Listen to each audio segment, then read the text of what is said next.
Jim Thorpe is known as one of the greatest athletes of all time, and in 1912 won the pentathlon and decathlon at the Olympics, but due to a mistake was stripped of his medals.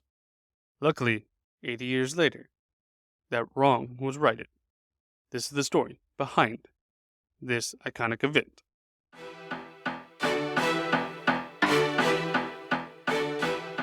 Welcome to Daily Sports History. I'm Ethan Reese, your guide to a quick deep dive into sports history every day. Just 7 months after James Francis Thorpe, better known as Jim Thorpe, stood at the peak of Olympic glory, it all came crashing down. Jim Thorpe caught fire at the 1912 Stockholm Games, winning Olympic gold medals in the all-around pentathlon and decathlon in a performance that has never since been equaled. He had earned the praise from King Gustav V, saying, "Sir, you are now the greatest athlete in the world." Back home, after a tiring round of parades and celebrations, he led the Carlisle Indian Institution School football team through a triumphant season, culminating in its dynamic and well-deserved victory over Army. Then, during Carlisle's team postseason demonstration tour in western Massachusetts, a chance remark by one Thorpe former's coaches gave a local reporter the scoop of a lifetime. There are different versions of the conversation, but the coach, Charles Clancy, revealed that Thorpe had played 2 summers in the league in 1909 and 1910, and Thorpe earned $5 a game. The reporter, Roy Johnson, spent several months developing a story and printed it in the Worcester Telegram in early January 1913.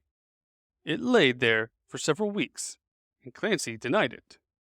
But on January 25th, the story bloomed into a national headline with the news that formal charges had been filed against Thorpe. Even before the investigation, Sullivan had decided on a course of action. If Thorpe is found guilty, he told the Tribune, the trophies will be returned and his records will be erased from the books. The next day, Thorpe signed a letter admitting the charge. The charge was playing in the Olympics, not as an amateur.